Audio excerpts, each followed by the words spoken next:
서울의 심장이 내려다 보이는 펜트하우스의 통유리창 너머로 도시의 불빛이 별처럼 흩뿌려져 있었다. 그 어떤 소음도 허락되지 않는 완벽한 방음 속에서 한서연은 소파에 앉아 책을 읽고 있었다. 정적을 깨는 것은 오직 그녀가 책장을 넘기는 소리와 벽난로에서 타오르는 가짜 불꽃의 희미한 소리뿐이었다. 모든 것이 정교하게 계산된 잡지 화보 속 한 장면 같았다. 그녀의 삶처럼 대한민국 최고의 로펌 정인의 최연소 파트너 변호사 한서연. 그녀의 이름 앞에는 늘 냉철한, 이성적인, 승소율 100%와 같은 수식어가 따라다녔다.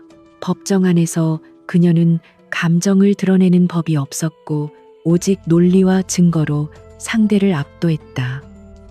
그런 그녀의 일상은 이 집처럼 군더더기 없이 완벽하게 정돈되어 있었다. 그리고 그 완벽한 삶의 마지막 퍼즐은 바로 그녀의 남편 강민호였다. IT 업계의 신화 혁신적인 스타트업 넥서스 코어를 상장시키며 단숨에 재계의 총알로 떠오른 남자. 훤칠한 외모, 세련된 매너, 그리고 아내를 향한 지극한 사랑까지. 사람들은 그들을 세기의 커플이라 불렀다. 재력과 명예, 그리고 아름다운 사랑까지 모든 것을 다 가진 부부. 서연 자신도 때로는 이 모든 것이 비현실적이라고 느낄 정도였다. 도어록이 해제되는 소리가 들리자 서연은 책을 덮고 일어섰다.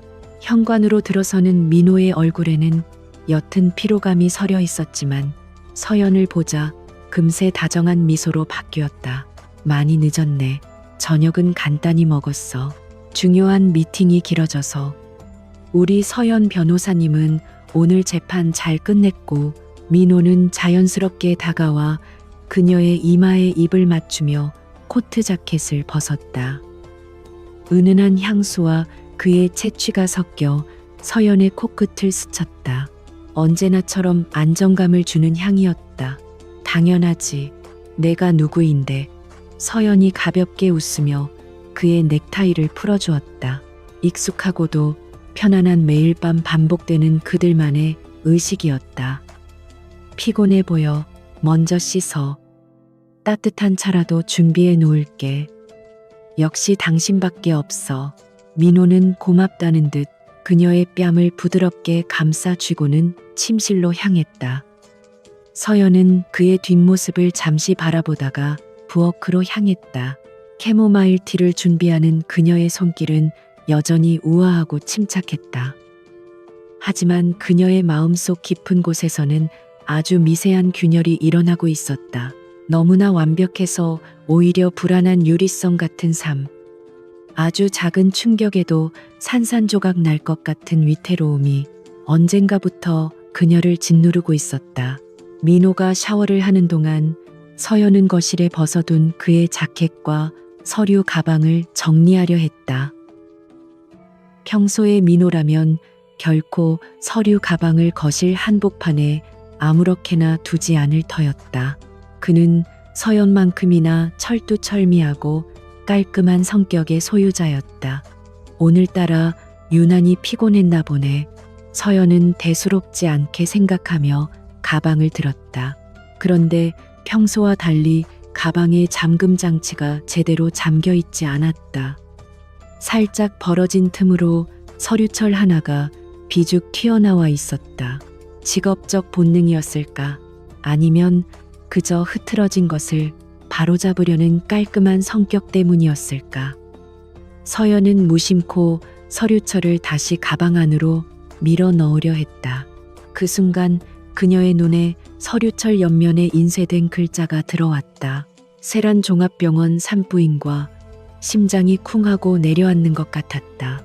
산부인과 민호의 서류 가방에 왜 산부인과 서류가 들어있는 거지? 순간 수만 가지 생각이 그녀의 머릿속을 스쳐 지나갔다. 혹시 아는 사람 부탁인가? 아니면 회사 여직원 관련이라지만 넥서스 코어의 법률 자문은 그녀의 로펌인 정인에서 전담하고 있었다.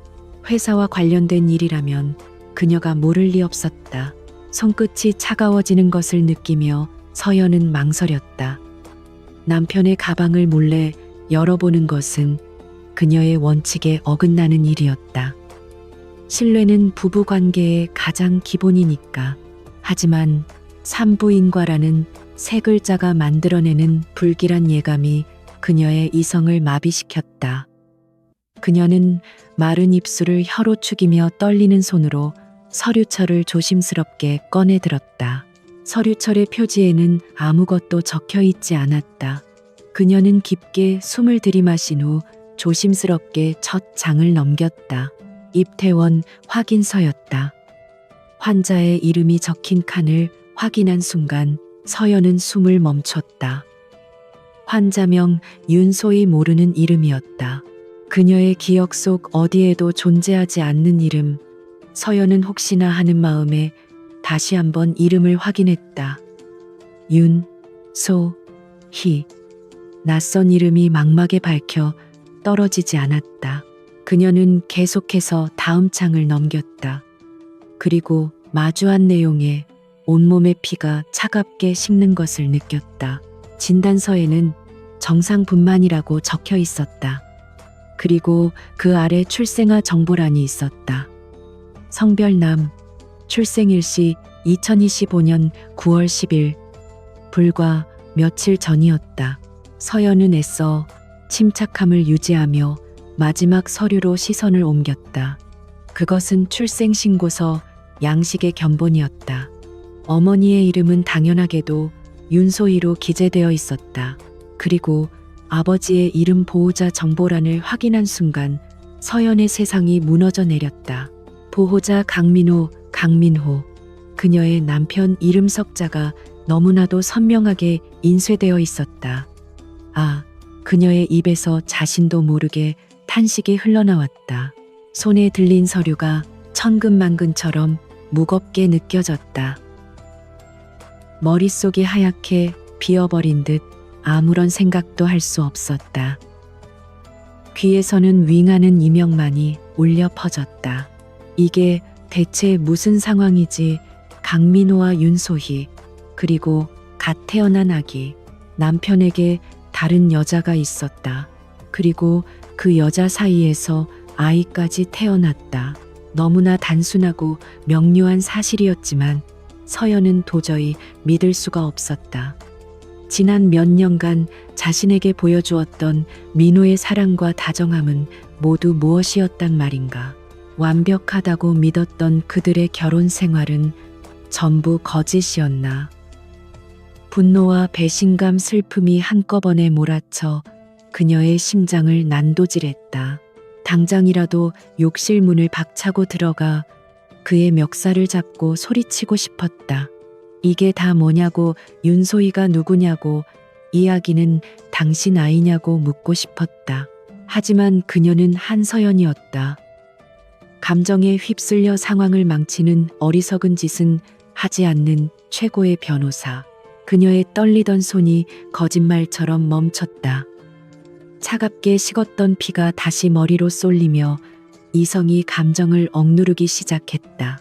그녀는 빠르게 서류를 원래 자리에 그대로 집어넣었다. 마치 아무 일도 없었다는 듯 서류철을 가방 안에 넣고 잠금 장치를 완벽하게 채웠다. 그녀의 표정에서는 방금 전의 충격과 혼란을 전혀 찾아볼 수 없었다. 얼음장처럼 차갑고 평온한 얼굴. 법정에서 피고인을 신문할 때 짓던 바로 그 표정이었다. 지금 민호에게 달려가 따져 묻는 것은 최악의 수다. 그는 분명 거짓말을 할 것이다. 증거가 불충분한 상태에서의 섣부른 공격은 상대에게 방어할 시간과 기회만 줄 뿐이다. 이건 부부 싸움이 아니다. 전쟁이다. 그리고 전쟁에서 이기기 위해서는 철저한 준비와 확실한 증거가 필요했다. 샤워를 마친 민호가 가운 차림으로 거실로 나왔다. 그의 머리카락에서는 샴푸 향이 풍겼다. 그는 아무것도 모른다는 얼굴로 서연에게 다가와 그녀의 어깨를 감싸 안았다. 무슨 생각해? 차가 다 식었네. 잠시 재판 관련해서 생각 좀 하느라.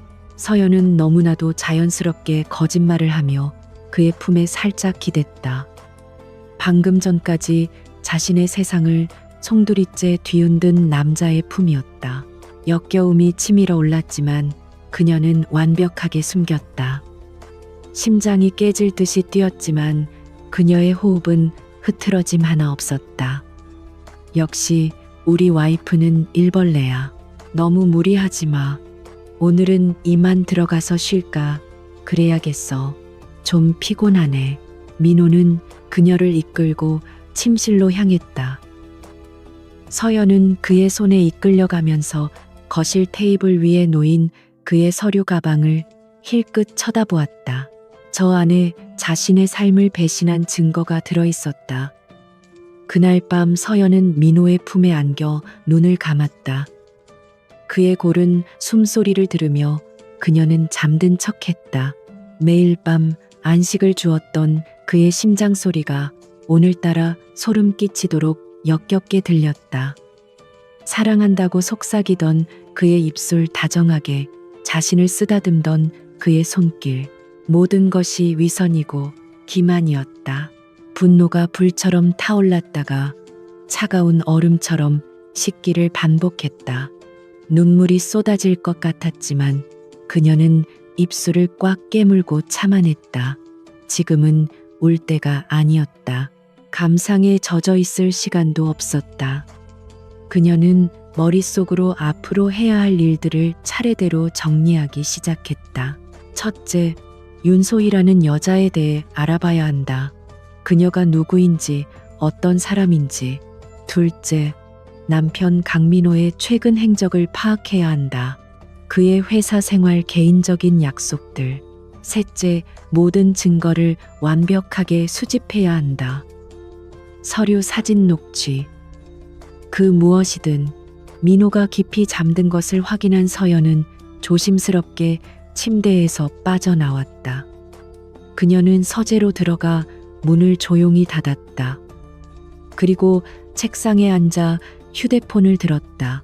한참 동안 주소록을 스크롤하던 그녀의 손가락이 한 이름 위에서 멈췄다. 로펌에 들어오기 전 연수원 시절부터 함께했던 동기이자 지금은 업계 최고의 사설 탐정으로 활동하고 있는 남자였다. 그라면 믿고 이 일을 맡길 수 있었다. 서연은 망설임 없이 그의 번호로 문자 메시지를 보냈다. 오랜만이야. 급하게 부탁할 일이 생겼어. 내일 시간 괜찮을까? 답장은 곧바로 돌아왔다. 물론이지. 내 부탁이라면 언제든지. 무슨 일인데? 그래. 서연의 손가락이 차가운 액정 위를 빠르게 움직였다. 그녀의 눈빛은 그 어느 때보다도 차갑고 날카롭게 빛나고 있었다. 사람을 하나 찾아줘. 그리고 그 사람의 모든 것을 알아내줘. 도시의 불빛이 꺼지지 않는 서울의 밤. 완벽했던 그녀의 세계에 생긴 작은 균열은 이제 걷잡을 수 없는 폭풍의 눈이 되어 모든 것을 집어삼킬 준비를 하고 있었다. 한서연의 전쟁은 그렇게 아무도 모르게 시작되고 있었다. 다음 날 아침 알람이 울리기 전 한서연은 먼저 눈을 떴다. 밤새 한숨도 자지 못했지만 정신은 오히려 얼음처럼 차갑고 명료했다. 그녀는 옆에 누워 잠든 남편 강민호의 얼굴을 가만히 내려다보았다. 한때 세상에서 가장 사랑하고 믿었던 얼굴. 부드럽게 감긴 눈, 오똑한 콧날, 편안하게 벌어진 입술. 그 평온한 얼굴 위로 어젯밤 발견했던 윤소희와 갓난아기의 이름이 겹쳐 보였다. 이 남자는 어젯밤에도 그리고 지금 이 순간에도 자신을 속이고 있는 것이다. 서연은 소리 없이 침대에서 빠져나와 욕실로 향했다. 거울에 비친 자신의 얼굴은 놀라울 정도로 평온했다. 밤새 겪었을 고통의 흔적은 어디에도 없었다. 오히려 평소보다 더 단정하고 냉철해 보였다. 그녀는 이것이 일종의 방어 기제임을 알았다. 엄청난 충격 앞에서 감정이 마비되어 버린 상태. 변호사로서 수많은 위기 상황을 겪으며 단련된 그녀의 정신력이 이제는 그녀 자신의 삶을 지키기 위해 발동하고 있었다. 그녀는 평소와 똑같이 아침 식사를 준비했다. 갓 내린 커피의 향이 집안 가득 퍼지고 토스터에서는 노릇하게 구워진 빵이 튀어올랐다. 식탁 위에 오렌지 주스와 샐러드 그리고 민호가 좋아하는 스크램블 에그를 완벽하게 차려놓았을 때쯤 민호가 침실에서 나왔다. 좋은 아침. 와, 냄새 좋은데. 민호는 자연스럽게 다가와 그녀의 허리를 감싸 안으며 목덜미에 입을 맞췄다. 그의 입술이 닿는 순간 서연은 온몸에 소름이 돋는 것을 느꼈다. 역겨움에 속이 울렁거렸지만 그녀는 부드럽게 몸을 돌려 그의 뺨에 가볍게 키스하며 완벽하게 응수했다. 잘 잤어. 피곤해 보이던데. 당신 덕분에 푹 잤. 그의 목소리는 한치의 의심도 없이 다정했다. 서연은 속으로 비웃었다. 푹 잤겠지. 다른 여자와 낳은 아이 문제까지 해결했으니 얼마나 마음이 편안할까.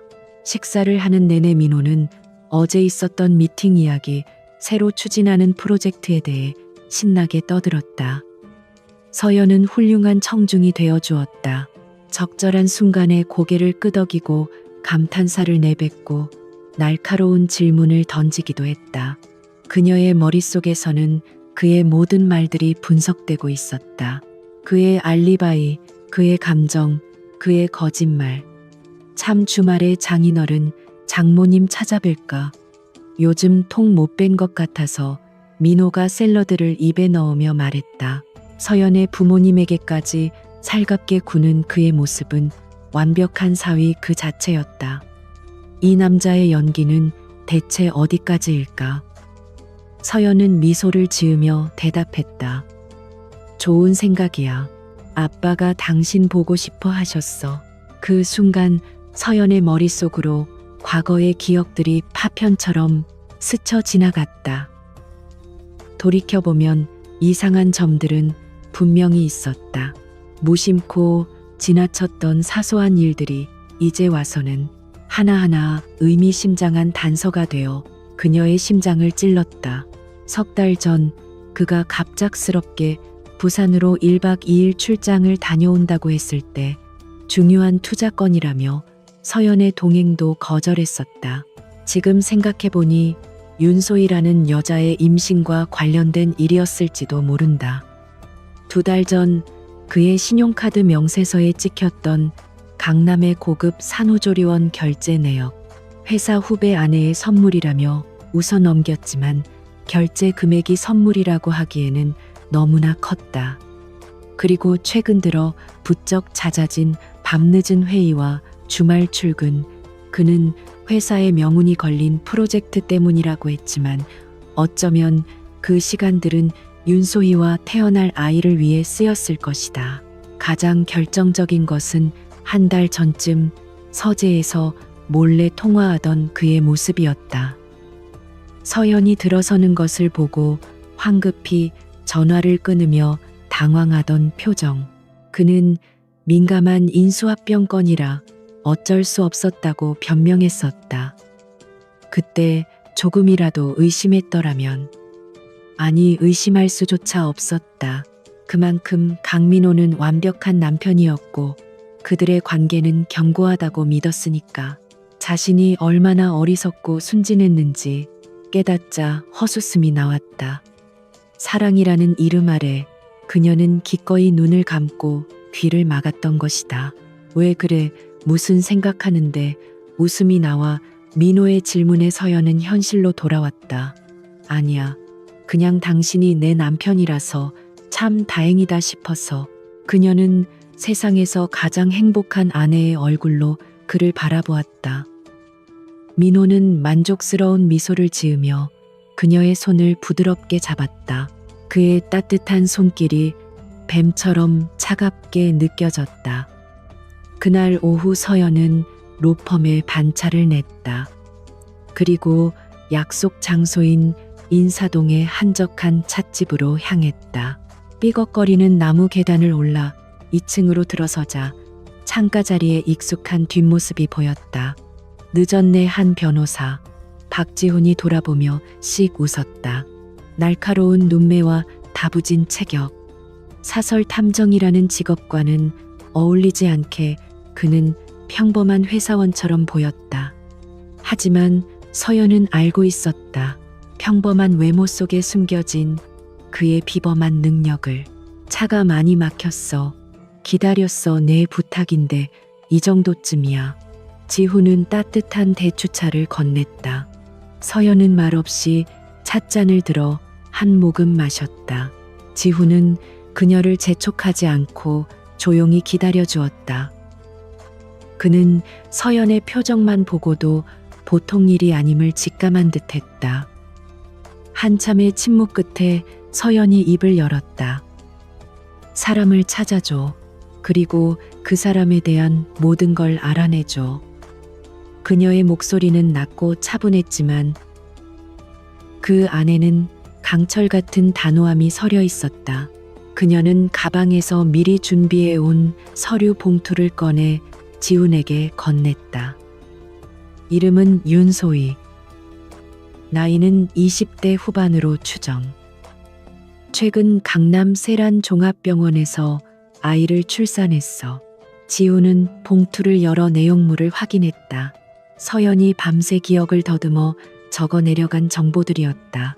윤소희의 이름, 병원, 이름, 아이의 출생일, 그리고 마지막으로 강민호라는 이름이 적힌 종이를 본 지훈의 표정이 순간 굳어졌다. 서연아, 이건 보이는 그대로야.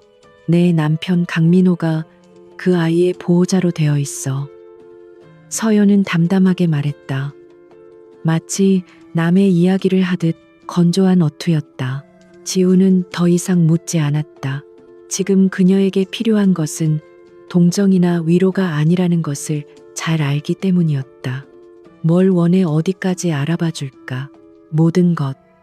윤소희라는 여자의 신상 정보, 가족 관계, 직업, 재산 상태, 과거 행적, 그리고 강민호와의 관계.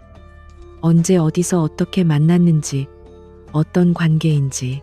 돈이 오고 갔다면 그 내역까지 전부. 그리고 가장 중요한 건 아이야.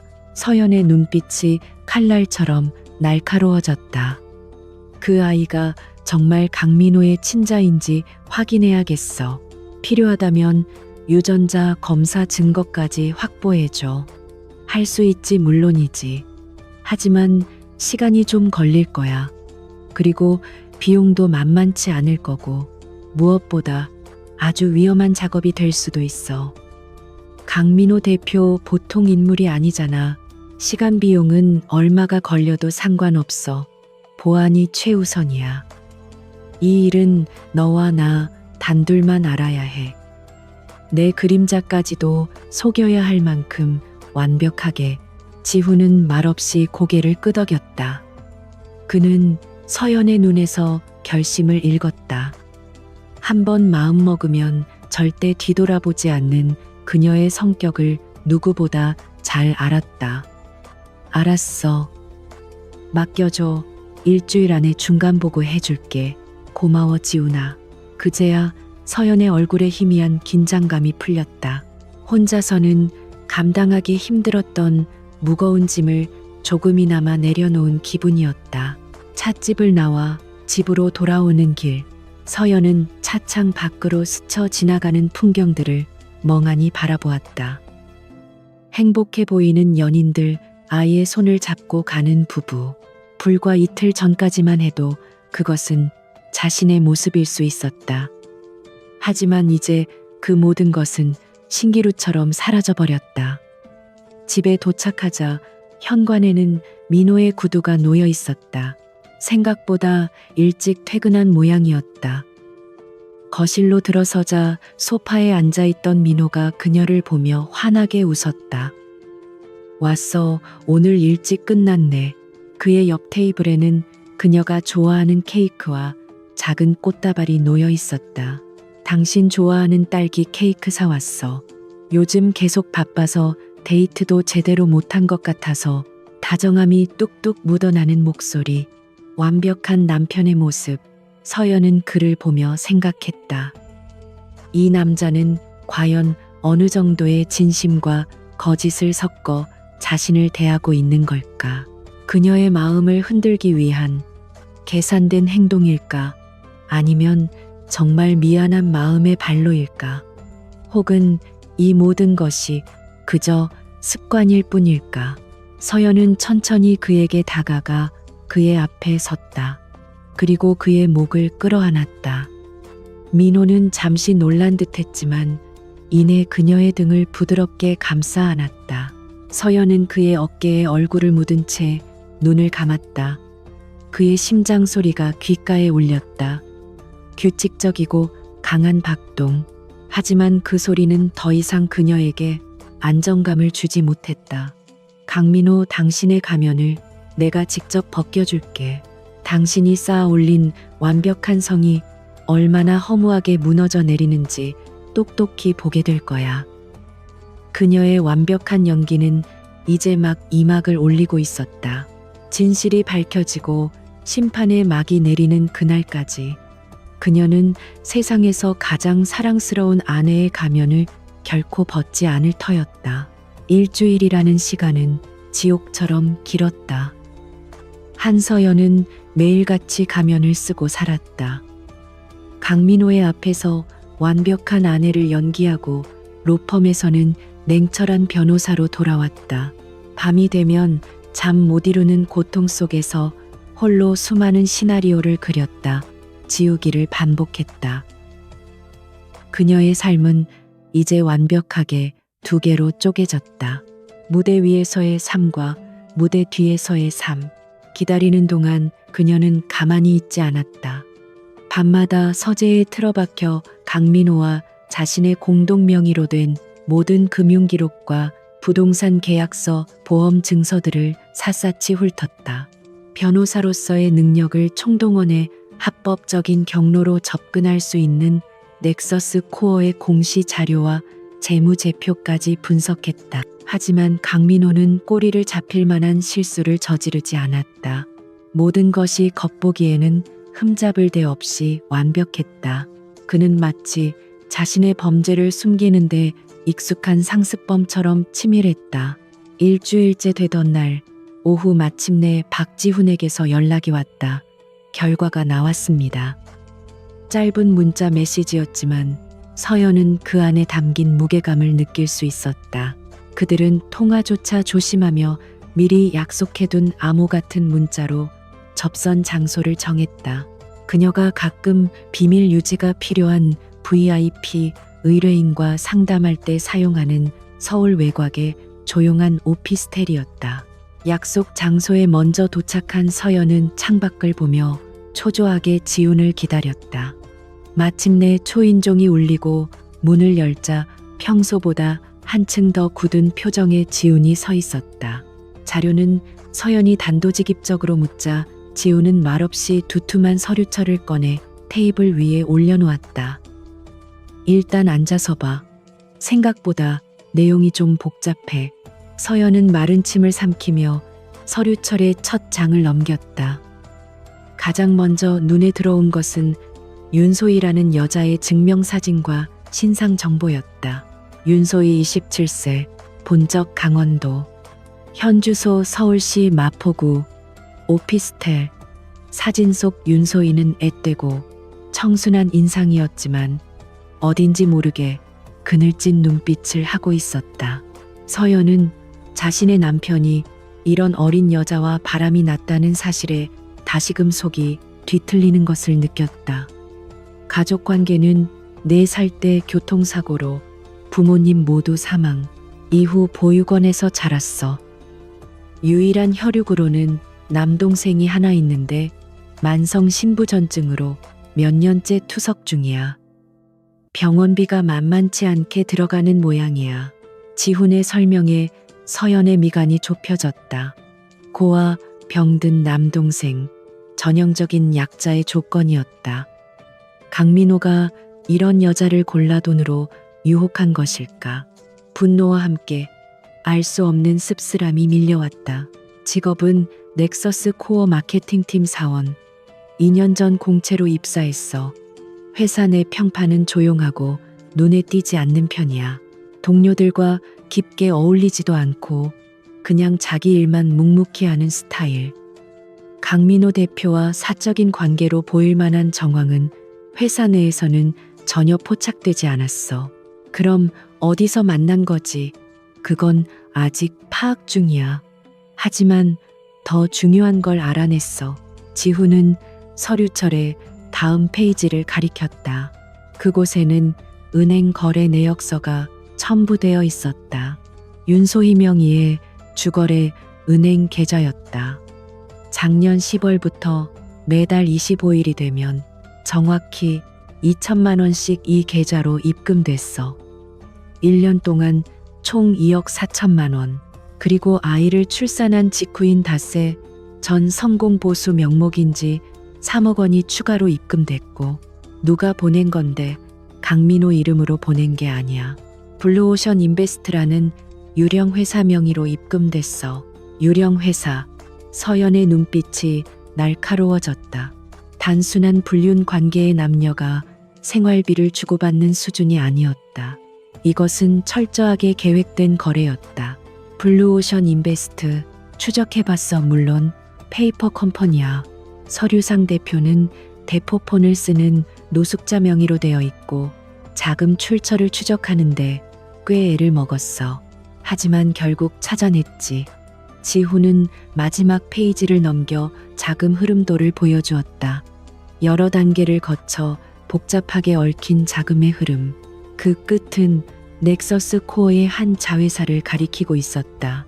넥서스 코어의 해외 자회사에서 컨설팅 비용 명목으로 블루오션 인베스트에 거액의 자금을 보냈어. 전형적인 비자금 조성 수법이야. 그리고 그 자금의 최종 승인 라인에 강민호 대표의 사인이 있었어. 모든 퍼즐 조각이 맞춰지는 순간이었다. 서연은 온몸에 전율이 흐르는 것을 느꼈다. 이것은 단순한 외도 사건이 아니었다. 남편 강민호는 회사의 공금을 횡령하여 윤소희라는 여자에게 체계적으로 돈을 보내고 있었던 것이다. 왜 이런 복잡한 방법을 쓴 거지? 그냥 개인 돈을 주면 될 것을. 그러게 말이야. 마치 불륜 관계를 유지하는 비용이라기보다는 어떤 비밀스러운 계약에 대한 대가를 지불하는 것처럼 보이지 않아. 지훈의 말에 서연은 고개를 끄덕였다. 그녀도 똑같은 생각을 하고 있었다. 매달 정확한 날짜에 정확한 금액이 회사의 비자금을 통해 지급되었다. 이것은 사랑이 아니라 비즈니스였다. 강민호는 나에게 아이를 원한다는 말을 한 적이 없어. 오히려 우리가 너무 바쁘니 아이는 나중에 천천히 갖자고 했지. 서연은 혼잣말처럼 중얼거렸다. 결혼 생활 내내 두 사람은 아이 문제에 대해 깊이 이야기한 적이 없었다. 서연은 자신의 커리어가 중요했고 민호 역시 그녀의 의견을 존중해 주었다. 그런데 이제 와서 다른 여자를 통해 아이를 얻었다. 그것도 회사의 돈까지 써가면서 뭔가 앞뒤가 맞지 않아. 석연치 않은 점이 너무 많아. 나도 그렇게 생각해. 이건 단순한 치정극이 아닐 가능성이 높아. 판이 생각보다 훨씬 클 수도 있어. 서연아. 지우는 진심으로 걱정스러운 눈빛으로 그녀를 바라보았다. 서연은 잠시 눈을 감고 생각을 정리했다. 분노와 배신감은 여전했지만 그 위로 변호사로서의 냉철한 분석력이 고개를 들었다. 이 사건의 핵심은 더 이상 남편의 외도가 아니었다. 강민호 대표의 조직적인 범죄 행위였다. 피해자는 아내인 자신뿐만이 아닐 수도 있었다. 넥서스 코어의 주주들, 그리고 어쩌면 윤소희라는 여자와 그 아이까지도. 지훈아, 서연이 눈을 뜨며 말했다. 그녀의 눈에는 더 이상 슬픔이나 혼란의 기색이 없었다. 오직 차가운 분노와 명확한 목표, 의식만이 이글거리고 있었다. 두 가지를 더 알아봐줘. 첫째, 블루오션 인베스트와 넥서스 코어 사이의 자금 흐름을 더 파고들어줘. 횡령의 정확한 규모와 공모자들을 파악해야겠어. 둘째, 윤소희를 직접 만나야겠어. 물론 내가 아니라 네가. 최대한 조심스럽게 접근해서 그녀가 무슨 생각인지, 강민호와 어떤 계약을 맺은 건지 알아내줘. 윤소희를 직접 위험할 수 있어. 강민호 대표가 알게 되면 그래서 너한테 부탁하는 거야. 넌 전문가잖아. 그녀를 겁주거나 협박하라는 게 아니야. 그녀 역시 피해자일 수 있다는 가능성을 열어두고 접근해줘. 그녀의 남동생 병원비가 필요했을 수도 있고 다른 약점을 잡혔을 수도 있어. 그녀의 입을 열게 만들어야 해. 서연의 목소리에는 흔들림이 없었다. 그녀는 이미 다음 단계를 그리고 있었다. 이 전쟁은 더 이상 강민호라는 한 남자와의 싸움이 아니었다. 그의 제국, 그가 쌓아올린 거짓된 성 전체를 무너뜨리는 싸움이 될 터였다. 오피스텔을 나온 서연은 차를 몰아 한강변으로 향했다. 차를 세우고 검은 강물 너머로 보이는 거대한 빌딩을 바라보았다. 넥서스 코어의 본사 건물이었다. 한때는 남편의 성공과 자신의 자랑이었던 저 건물이 이제는 거대한 범죄의 소굴처럼 보였다. 그녀는 휴대폰을 꺼내 강민호에게 문자를 보냈다. 오늘 저녁 근사한 곳에서 식사할까 보고 싶어서. 그리고 잠시 후 기다렸다는 듯이 답장이 왔다. 물론이지, 내 사랑. 세상에서 가장 좋은 곳으로 예약할게. 서연은 휴대폰 액정을 보며 차갑게 미소 지었다. 그래 강민호, 당신이 베푸는 마지막 만찬을 즐겨보도록 해. 그 식탁이 당신의 심판대로 이어지는 길이 될 테니까. 어둠이 내린 도시의 불빛 속에서 그녀의 눈은 복수의 여신처럼 차갑게 빛나고 있었다. 서울 시내가 한눈에 내려다 보이는 63빌딩의 최고층 레스토랑, 강민호가 예약한 저녁 식사 장소였다. 통유리창 너머로 펼쳐진 야경은 보석을 흩뿌려 놓은 듯 황홀했지만 한서연의 눈에는 그저 차가운 도시의 불빛으로만 보였다. 어때? 마음에 들어? 강민호가 맞은편에 앉은 서연을 보며 다정하게 물었다. 최고급 와인이 그의 잔에서 붉게 출렁였다. 멋지네. 역시 당신 안목은 알아줘야 해. 서연은 우아하게 미소 지으며 와인잔을 들었다. 쨍하는 맑은 소리와 함께 두 사람의 잔이 부딪혔다. 마지막 만찬을 자축하는 소리 같았다. 식사를 하는 내내 민호는 완벽한 남편이었다.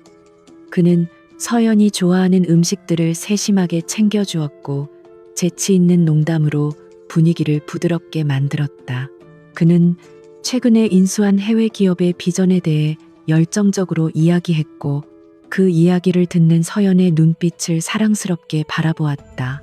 그의 연기는 너무나도 완벽해서 이 모든 진실을 모르는 사람이라면 누구라도 감탄했을 것이다. 서연은 그의 쇼를 묵묵히 지켜보았다. 스테이크를 썰고 와인을 마시고 그의 농담에 웃어주면서도 그녀의 머릿속은 복잡한 계산으로 가득 차 있었다. 저 남자의 머릿속에는 지금 무슨 생각이 들어있을까? 윤소희와 갓 태어난 아이를 숨겨둔 채 아내와의 로맨틱한 저녁 식사를 즐기는 기분은 어떨까? 서연아, 민호가 문득 진지한 목소리로 그녀를 불렀다. 우리가 결혼한 지도 벌써 5년이네. 시간 참 빠르다. 그러게, 그동안 당신 일에만 너무 빠져서 산 것 같아. 나도 마찬가지였고. 우리 이제 조금 쉬어갈까? 그의 말에 서연은 잠시 의아한 표정을 지었다. 쉬어가다니, 이제 회사도 안정됐고 우리도 나이가 있잖아. 슬슬 우리를 닮은 아이를 생각해 볼 때도 되지 않았어. 아이, 그 단어가 서연의 귀에 비수처럼 꽂혔다. 다른 여자에게서 이미 아이를 얻어놓고 이제 와서 자신에게 이런 말을 하는 저희가 무엇일까? 그녀를 떠보기 위함인가?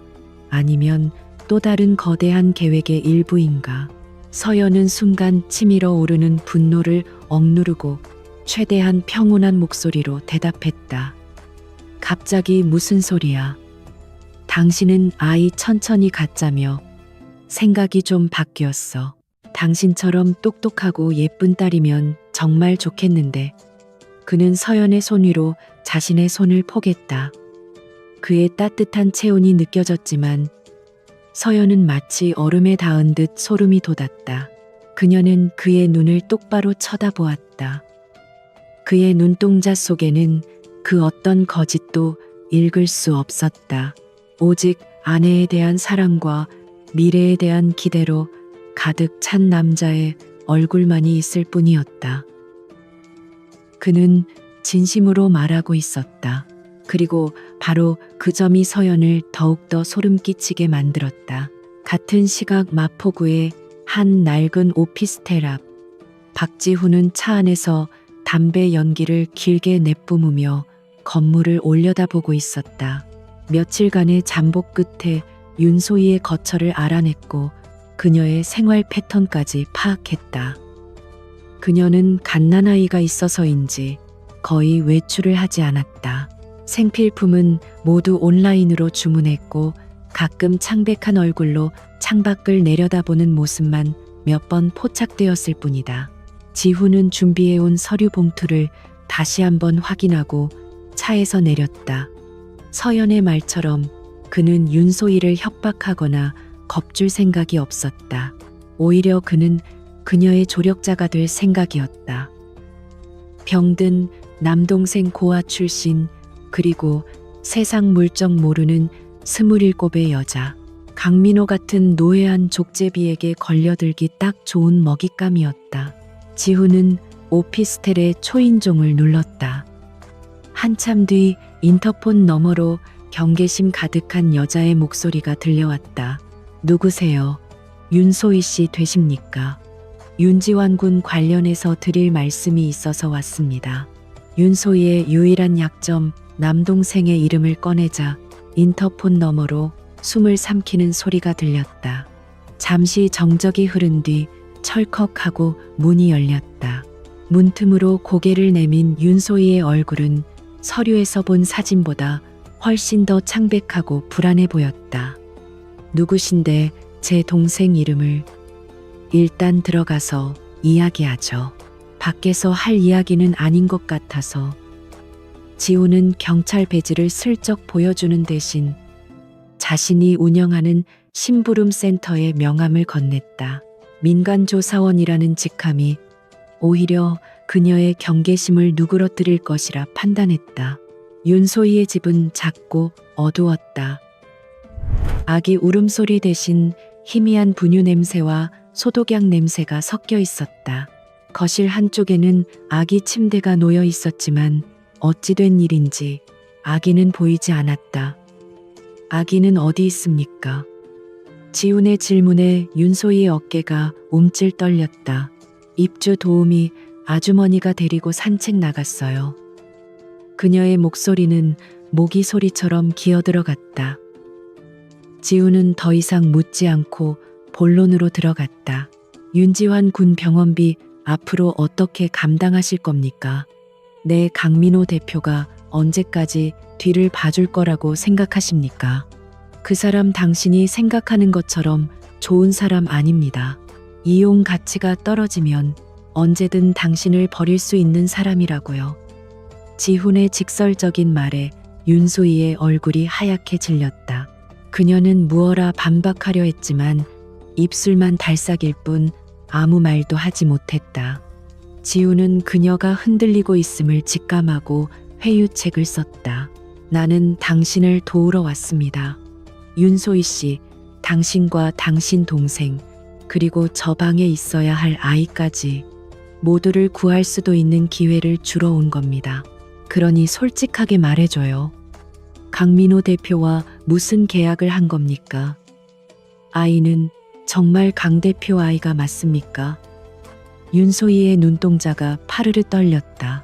그녀는 한참을 망설이다가 결국 모든 것을 포기한 사람처럼 소파에 주저앉았다.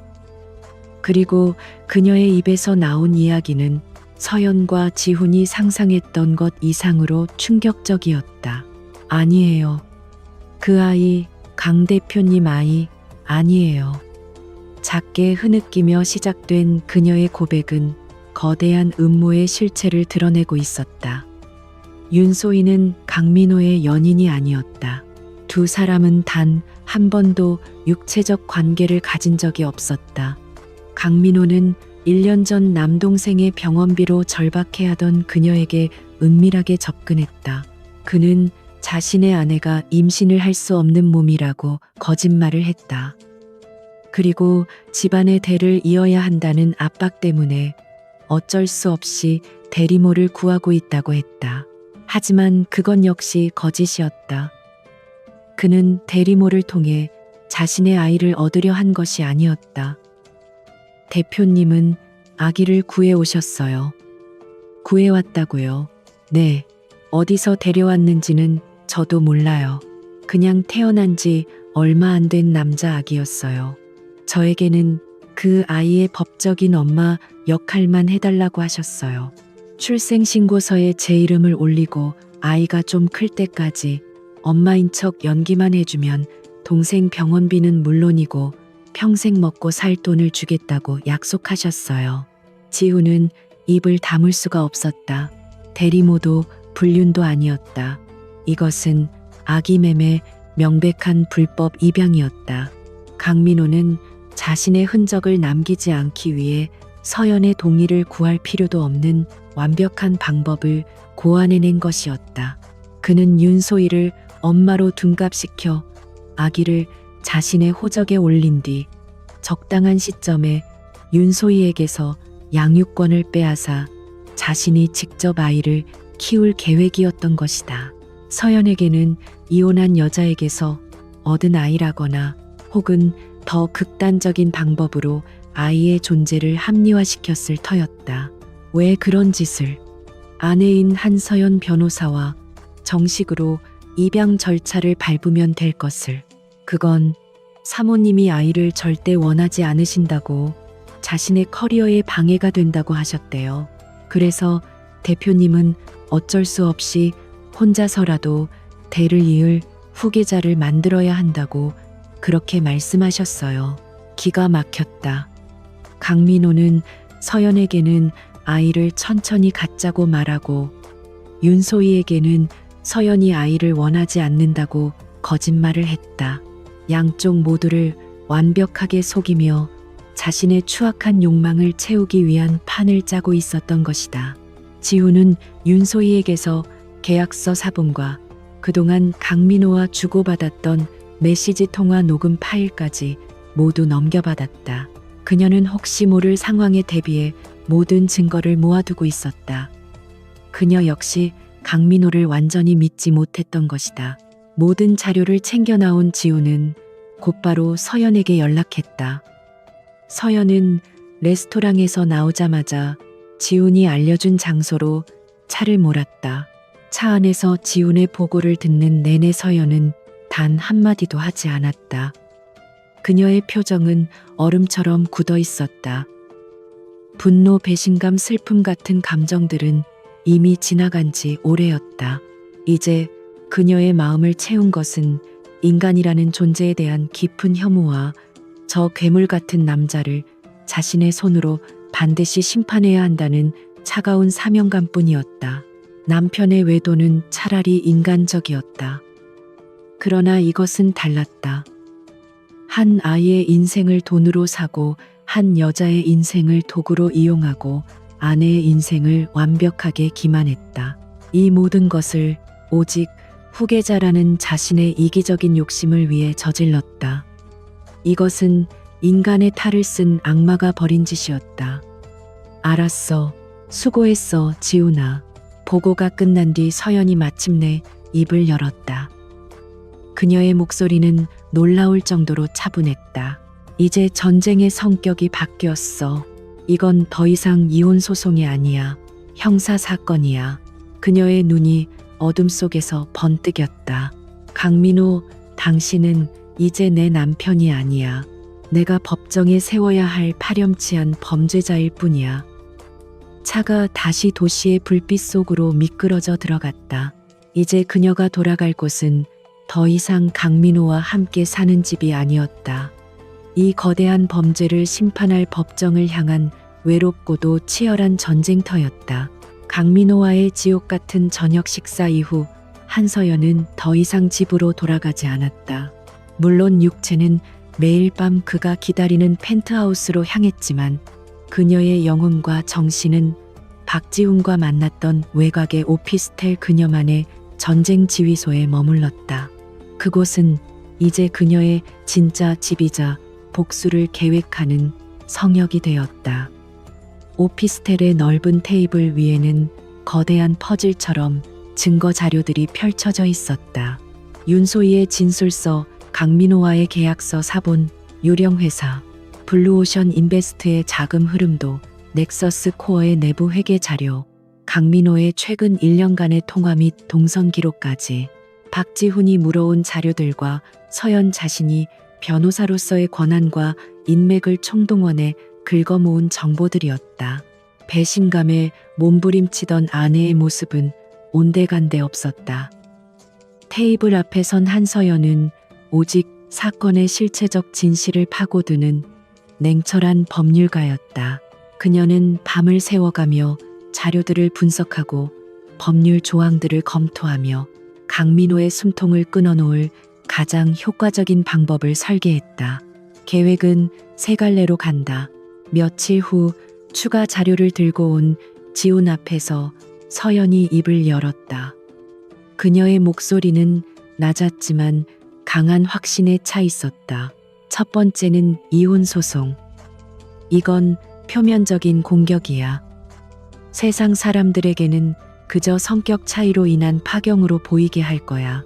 하지만 재산 분할 과정에서 내가 가진 증거들을 이용해 최대한 유리한 고지를 점령할 거야.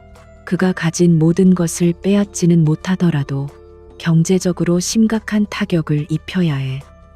그녀는 하얀 보드 위에 첫 번째 계획을 적었다. 이혼 및 재산 분할 청구. 두 번째가 진짜 본 게임이야. 형사 고소. 서연의 눈빛이 싸늘하게 빛났다. 업무상 횡령 및 배임, 그리고 아동복지법 위반. 윤소희의 진술과 계좌 추적 결과만으로는 부족해. 강민호가 직접적으로 개입했다는 스모킹건이 필요해.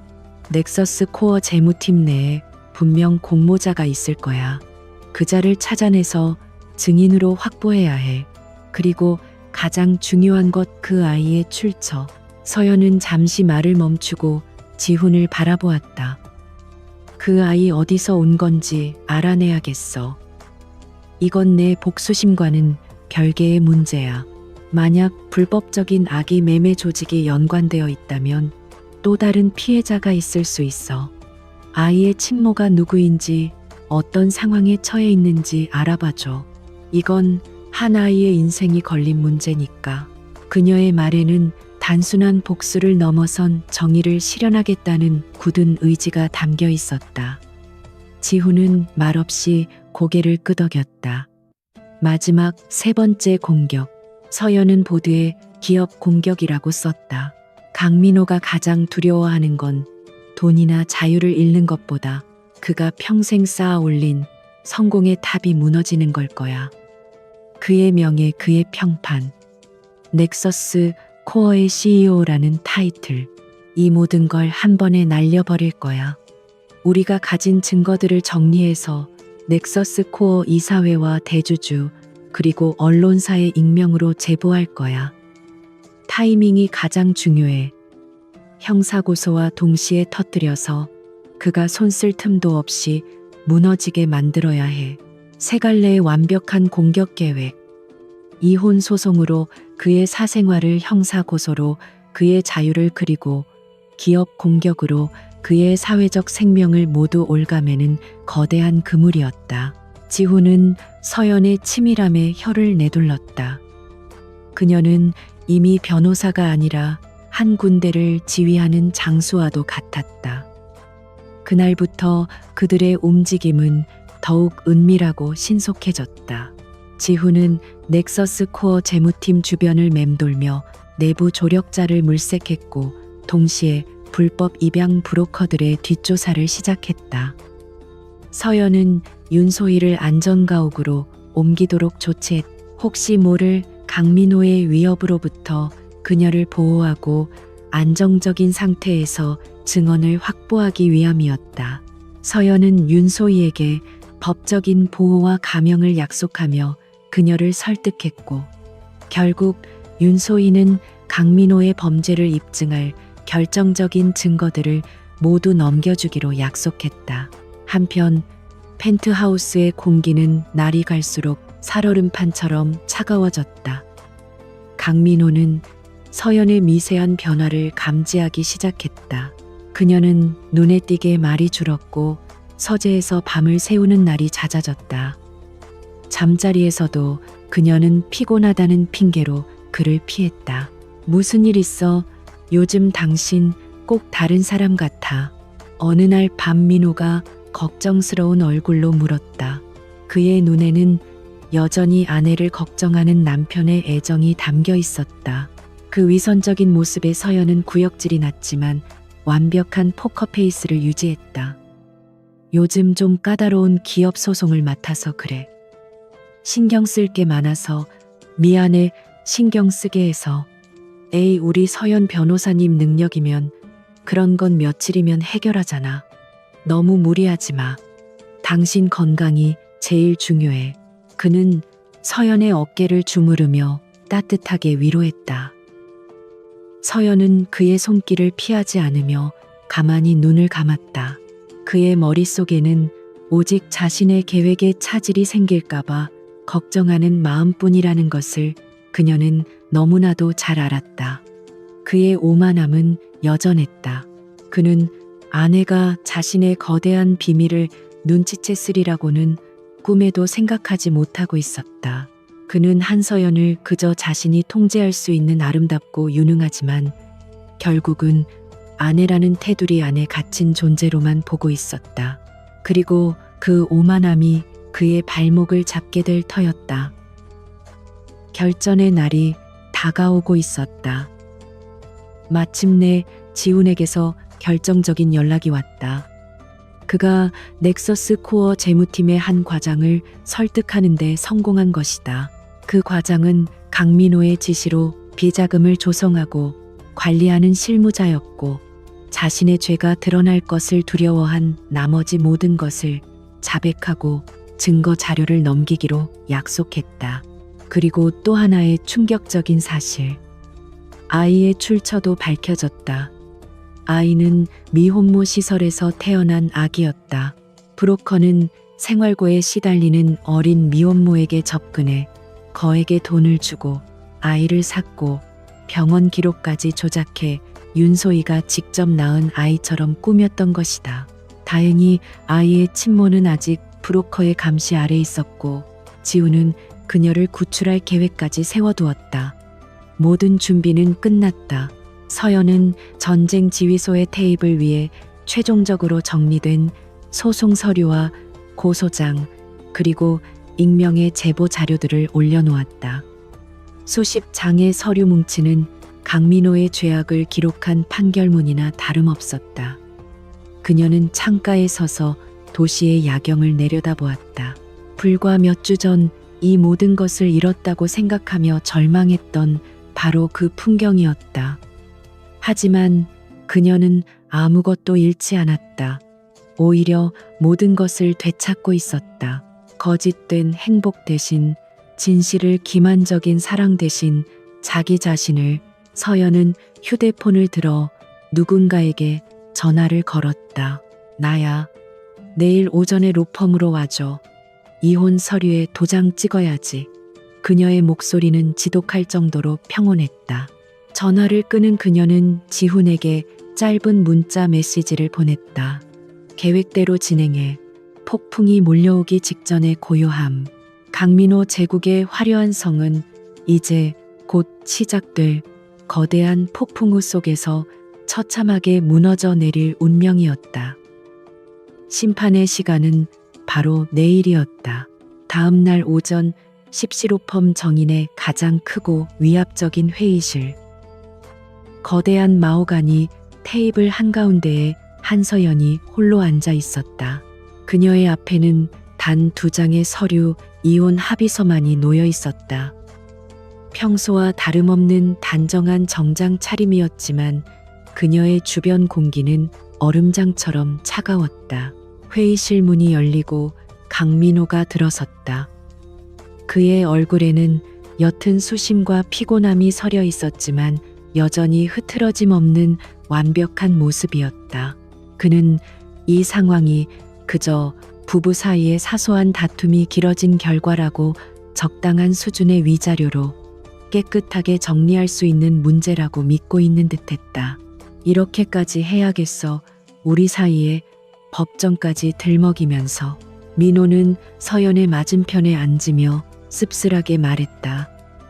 그는 아직도 자신이 상황을 통제할 수 있다고 믿고 있었다. 서명부터 해. 대화는 그 다음에. 서연은 감정 없는 목소리로 이혼 합의서를 그의 앞으로 밀었다.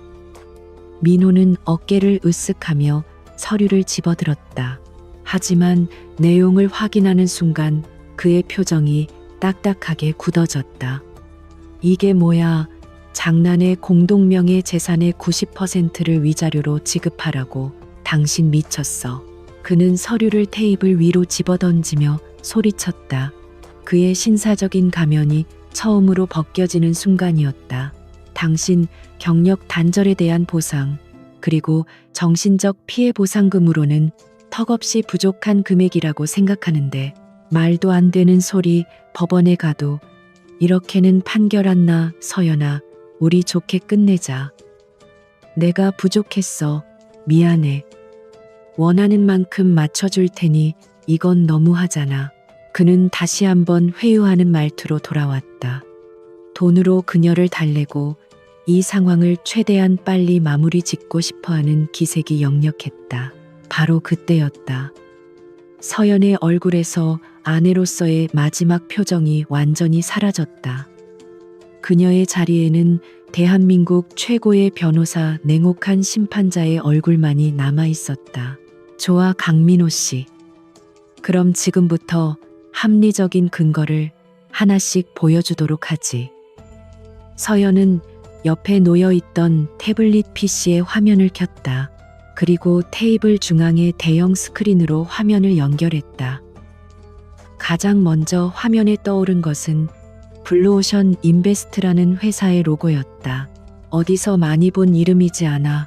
당신의 비자금을 관리하던 유령 회사. 민호의 얼굴이 하얗게 질렸다. 서연은 멈추지 않고 다음 화면을 넘겼다. 화면에는 윤소희의 사진과 그녀의 계좌로 거액이 입금된 내역이 띄워졌다. 윤소희, 당신과 계약을 맺고 당신의 불법적인 계획에 동원된 여자. 이 돈 당신 회사에서 횡령한 돈으로 지급했더군. 무슨 소리야? 난 모르는 일이야. 저 여자가 누군데? 민호는 필사적으로 부인했다. 하지만 그의 목소리는 심하게 떨리고 있었다. 서연은 그의 반응을 예상했다는 듯 다음 증거를 꺼내들었다. 이번에는 음성 파일이었다. 대표님, 정말 이대로만 하면 되는 건가요? 나중에 문제가 생기면 걱정 마. 내가 다 책임져. 넌 그냥 시키는 대로만 하면 돼. 네 동생 병원비 평생 걱정 없게 해줄 테니까. 회의실에 울려 퍼지는 윤소희와 강민호의 목소리. 민호는 스크린을 보며 말을 잃었다. 얼굴에서는 식은땀이 비 오듯 흘러내렸다. 이게 끝이 아니야. 서연은 보란듯이 다음 파일을 재생했다. 넥서스 코어 재무팀 과장의 얼굴이 화면에 나타났다. 그는 강민호의 지시로 어떻게 비자금을 조성했는지, 어떻게 자금 세탁을 했는지 상세하게 증언하고 있었다. 김 부장, 저 자식이 감히. 민호의 입에서 욕설이 터져 나왔다. 믿었던 신복에게 발등을 찍힌 배신감에 그의 얼굴이 붉게 달아올랐다. 마지막으로 당신이 후계자랍시고 돈으로 사들인 그 아이. 서연의 목소리는 칼날보다 차가웠다. 화면이 바뀌고 앳되고 겁에 질린 한 젊은 여성의 영상이 재생되었다. 아이의 친모였다. 그녀는 울먹이며 브로커에게 속아 어떻게 아이를 빼앗겼는지 강민호라는 사람의 이름은 들어본 적도 없다고 증언했다. 모든 증거가 공개되자 민호는 완전히 무너져 내렸다. 그의 오만함, 자신감, 위선적인 가면은 산산조각이 났다. 그는 의자에 주저앉아 거친 숨을 몰아쉬었다. 자신이 쌓아 올린 성이 한순간에 무너져 내리는 광경을 목격한 패배자의 모습이었다. 바로 그 순간 서연의 휴대폰이 짧게 진동했다. 박지훈이 보낸 계획대로 진행 완료라는 메시지였다. 서연은 휴대폰을 내려놓으며 민호에게 말했다. 시간이 됐네. 동시에 민호의 휴대폰이 미친 듯이 울리기 시작했다. 발신자는 그의 비서였다. 그는 떨리는 손으로 전화를 받았다. 대표님, 큰일 났습니다. 지금 이사회 멤버 전원과 주요 언론사에 대표님의 비리 관련 제보 메일이 발송되었습니다. 긴급 이사회가 소집되었고 대표님 회의만이 발의될 거라고 합니다. 전화기 너머로 들려오는 절규의 민호의 눈동자가 초점을 잃고 흔들렸다. 그는 망연자실한 표정으로 서연을 바라보았다. 서연은 자리에서 일어나 그에게 다가갔다. 그리고 그의 눈을 똑바로 보며 말했다. 당신이 나에게서 빼앗아간 건 단순한 신뢰가 아니었어. 내 인생 그 자체였지. 당신은 내 인생을 당신의 욕망을 채우기 위한 장기말로 썼어. 대체 왜 이렇게까지 하는 거야? 내가 다 잘못했어. 제발 멈춰줘. 그는 처음으로 애원했다. 하지만 너무 늦었다. 이건 내 복수가 아니야, 강민호. 당신의 죄에 대한 심판이지. 서연이 말을 마치는 순간 회의실 문이 활짝 열렸다. 양복을 입은 2명의 형사와 박지훈이 안으로 들어섰다. 강민호 씨, 업무상 횡령 및 아동복지법 위반 혐의로 긴급 체포합니다. 당신은 묵비권을 행사할 수 있고 변호사를 선임할 권리가 있습니다. 형사들이 그에게 다가가 차가운 수갑을 채웠다. 철컥하는 소리가 회의실을 섬뜩하게 울렸다. 민호는 아무런 저항도 하지 못했다. 그는 수갑을 찬 채 형사들에게 끌려나가며 마지막으로 서연을 돌아보았다. 그의 눈에는 믿을 수 없다는 충격과 함께 불타는 증오가 담겨 있었다.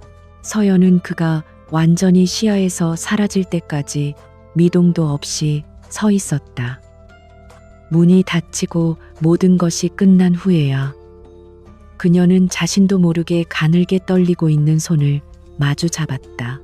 거대했던 폭풍이 지나갔다. 모든 것을 파괴하고 핥히고 간 자리. 하지만 폐허가 된 그곳에 역설적으로 진실이라는 이름의 새로운 해가 떠오르고 있었다. 몇 달의 시간이 흘렀다. 대한민국을 떠들썩하게 했던 넥서스 코어 강민호 대표 게이트는 새로운 이슈들에 밀려 사람들의 기억 속에서 서서히 잊혀가고 있었다. 하지만 그 사건이 남긴 상흔과 결과는 관련자들의 삶을 송두리째 바꿔놓았다. 강민호는 1심 재판에서 횡령, 배임, 아동복지법 위반 등 제기된 모든 혐의가 유죄로 인정되어 징역 12년이라는 중형을 선고받았다. 그가 평생을 바쳐 이룩했던 넥서스 코어는 전문 경영인 체제로 전환되었고 강민호라는 이름은 회사의 역사에서 지워야 할 오점이 되었다. 한때 세상을 다 가진 듯 오만했던 남자는 이제 차가운 교도소 독방에서 자신의 죗값을 치르고 있었다. 한서연은 강민호가 살던 펜트하우스를 처분하고 조용한 공원이 내려다 보이는 작은 아파트로 이사했다. 법적으로 완벽한 남남이 된 후 그녀는 로펌에 긴 휴가를 냈다. 지난 몇 달간 전쟁처럼 살아온 자신에게 주는 휴식이자 앞으로의 삶을 그려나가기 위한 성찰의 시간이었다. 그녀의 삶은 더 이상 화려하지 않았지만 이전에는 결코 느껴보지 못했던 평온함이 있었다. 아침이면 새소리에 눈을 뜨고 직접 내린 커피를 마시며 창밖의 푸른 나무들을 바라보았다. 거짓과 위선으로 가득 찼던 거대한 성에서 벗어나 비로소 진짜 자신의 공간을 찾은 기분이었다. 그녀는 남겨진 일들을 하나씩 정리해 나갔다. 가장 중요한 것은 강민호의 욕망의 희생양이 될 뻔했던 아이의 문제였다. 서연은 자신의 법률 지식과 인맥을 총동원하여 아이의 친모를 도왔다. 아이는 모든 법적 절차를 거쳐 무사히 친모의 품으로 돌아갔다. 어느 날 오후 서연은 약속 장소인 한 카페의 창가에 앉아 있었다. 잠시 후 아기띠를 메고 한결 편안해진 얼굴의 젊은 여자가 카페 안으로 들어섰다. 아이의 친모였다. 변호사님, 정말 뭐라고 감사드려야 할지 모르겠어요. 여자는 서연의 앞에 앉아 깊이 고개를 숙였다. 그녀의 품에 안긴 아기는 세상 모르고 잠들어 있었다. 제가 한 일은 당연한 일을 바로잡은 것뿐이에요.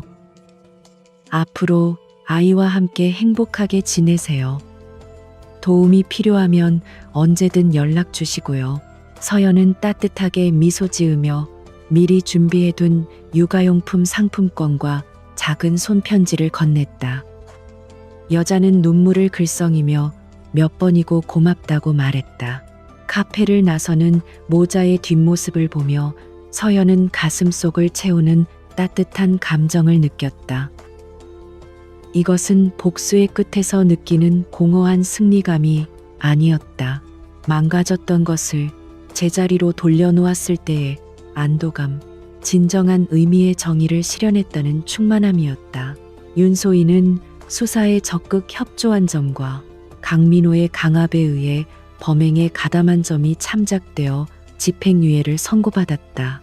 그녀는 강민호에게 받았던 돈의 대부분을 사회에 환원했고 남은 돈으로는 동생의 신장 이식 수술을 무사히 마칠 수 있었다. 그녀는 서연에게 평생 빚을 갚는 마음으로 살겠다는 긴 편지 한 통을 남기고 동생과 함께 조용한 지방 소도시로 떠났다. 모든 것이 제자리를 찾아가고 있었다. 단 한 사람 강민호를 제외하고 항소심 재판을 며칠 앞둔 어느 날 서연은 처음으로 구치소에 있는 민호를 찾아갔다. 이것은 그를 위한 것이 아닌 자기 자신을 위한 마지막 작별 인사였다. 면회실의 투명한 아크릴판 너머로 나타난 강민호는 예전의 모습을 찾아볼 수 없을 정도로 초췌하고 망가져 있었다. 화려한 수트 대신 수인복을 입은 그는 며칠 밤을 샌 사람처럼 눈이 퀭했다. 서연아. 그는 서연을 보자마자 애절하게 그녀의 이름을 불렀다. 내가 다 잘못했어. 정말 죽을 죄를 지었어. 하지만 당신을 사랑했던 마음만큼은 진심이었어. 제발 나 좀 용서해주면 안 될까? 여기서 꺼내줘. 나가서 평생 당신에게 속죄하며 살게. 그는 여전히 현실을 받아들이지 못하고 있었다. 서연은 그를 동정하지도 미워하지도 않았다. 그저 낯선 사람을 보는 듯한 차분한 눈으로 그를 바라볼 뿐이었다. 당신은 날 사랑한 게 아니야, 강민호. 당신은 완벽한 아내라는 트로피가 필요했을 뿐이지. 당신의 완벽한 인생을 장식해줄 소유물, 당신은 단 한순간도 나를 한 명의 인격체로 존중한 적 없어. 그녀의 목소리는 잔잔했지만 그 어떤 비난보다 날카롭게 그의 심장을 파고들었다. 이제 당신 인생에 더 이상 관여하고 싶지 않아. 당신의 죄는 당신 스스로 감당해. 이건 내가 당신에게 하는 마지막 인사야. 잘 가, 강민호 씨. 서연은 미련 없이 자리에서 일어섰다. 등 뒤로 그녀의 이름을 부르며 절규하는 민호의 목소리가 들려왔지만 그녀는 단 한 번도 뒤돌아보지 않았다. 그날 이후 한서연의 삶에는 진정한 평화가 찾아왔다. 가끔 박지훈이 찾아와 함께 식사를 하며 세상 돌아가는 이야기를 나누는 것이 유일한 소일거리였다. 이제 뭐 할 거야? 로펌에서 자네 복귀만 기다리고 있던데. 이번 일로 몸값 엄청나게 뛰었잖아. 지훈이 웃으며 묻자 서연은 찻잔을 내려놓으며 창밖을 바라보았다. 글쎄, 아직 잘 모르겠어. 예전처럼 승패에 목숨 거는 소송은 더 이상 하고 싶지 않아. 어쩌면 도움이 정말 필요한 사람들을 위해 내 능력을 쓰는 것도 괜찮을 것 같아. 그녀의 얼굴에는 과거의 냉철함 대신 한층 더 깊고 부드러워진 여유가 묻어났다. 지독한 고통의 시간을 통과하며 그녀는 더 단단하고 현명한 사람이 되어 있었다. 그녀는 완벽한 삶이라는 허상을 깨부수고 불완전하지만 진실한 자신의 삶을 되찾은 것이다. 어느 맑은 봄날 아침, 서연은 새로 이사한 아파트의 작은 베란다에서 화분에 물을 주고 있었다. 따스한 햇살이 그녀의 어깨 위로 쏟아져 내렸다. 창문 너머 공원에서는 아이들의 웃음소리가 들려왔다. 그녀는 물뿌리개를 내려놓고 난간에 기댄 채 그 평화로운 풍경을 가만히 바라보았다. 길고 길었던 어둠의 터널이 끝나고 마침내 찾아온 눈부신 아침이었다. 그녀의 입가에 아주 오랜만에 진심에서 우러나온 잔잔한 미소가 피어올랐다.